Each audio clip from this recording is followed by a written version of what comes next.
Mesdames, Mesdemoiselles et Messieurs, c'est un plaisir pour moi de vous convier à suivre quotidiennement cette chaîne dénommée L'œil des enseignants. C'est une chaîne qui valorise l'enseignement dans notre pays, la République démocratique du Congo. Quand on parle de l'enseignement, on voit directement l'enseignant ainsi que l'apprenant qui est l'élève et l'étudiant. Alors n'hésitez pas à vous abonner parce que c'est un cadre qui nous permettra à s'exprimer librement tout en dénonçant ce qui se passe dans notre pays sur le plan éducatif. Abonnez-vous massivement, likez, partagez avec vos proches afin que tous nous puissions parler le même langage et tous nous puissions développer notre pays sur le plan éducatif. Que Dieu bénisse la République démocratique du Congo. Merci.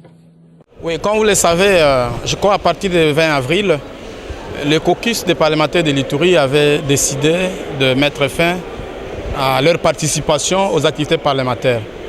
Et cela, c'était dans le but de faire entendre très haut leur cri d'amertume, en fait, qui date du reste de longtemps, très longtemps. Et cela d'autant plus qu'il y avait des situations très urgentes. Et donc je tiens à préciser ici que notre action était inscrite dans le cadre d'urgence et ça n'avait rien à faire par rapport au blocage du gouvernement. Lorsque vous allez à l'hôpital, vous allez trouver qu'il y a un circuit normal, mais il y a aussi un circuit d'urgence. Donc les gens ont pensé que c'était dans le but de bloquer le gouvernement, mais loin de là. Mais c'était dans le but tout simplement d'interpeller l'autorité de l'État, le chef de l'État, sur la situation de l'Est et de faire en sorte qu'il y ait une réponse urgente. Le président de l'Assemblée nationale avait demandé à ce que nous puissions avoir une rencontre à ce sujet, chose qui a été faite aujourd'hui. Il y a eu des échanges à l'issue desquels certaines options ont été levées, notamment une audience avec le président de la République pour pouvoir encore parler une fois de plus de la situation à l'Est. Mais en plus de cela, le président de l'Assemblée nous a exhortés à réintégrer les activités parlementaires et de continuer à défendre comme toujours l'intérêt de la population au sein de l'institution.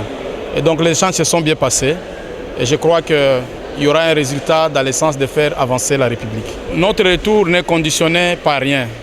Il y a juste un souhait de pouvoir rencontrer le président de la République et lui parler encore davantage de la situation à l'Est.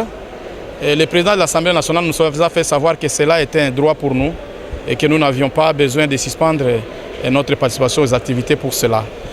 D'autant plus qu'il y a un enjeu majeur, vous le savez, nous devons investir le gouvernement. Et je crois que nous allons parler, et nous allons continuer à échanger en sorte que les choses se fassent de manière à faire avancer la République. Mesdames, Mesdemoiselles et Messieurs, c'est un plaisir pour moi de vous convier à suivre quotidiennement cette chaîne dénommée L'œil des enseignants. C'est une chaîne qui valorise l'enseignement dans notre pays, la République démocratique du Congo. Quand on parle de l'enseignement, on voit directement l'enseignant ainsi que l'apprenant qui est l'élève et l'étudiant. Alors n'hésitez pas à vous abonner parce que c'est un cadre qui nous permettra à s'exprimer librement tout en dénonçant ce qui se passe dans notre pays sur le plan éducatif. Abonnez-vous massivement, likez, partagez avec vos proches afin que tous nous puissions parler le même langage et tous nous puissions développer notre pays sur le plan éducatif.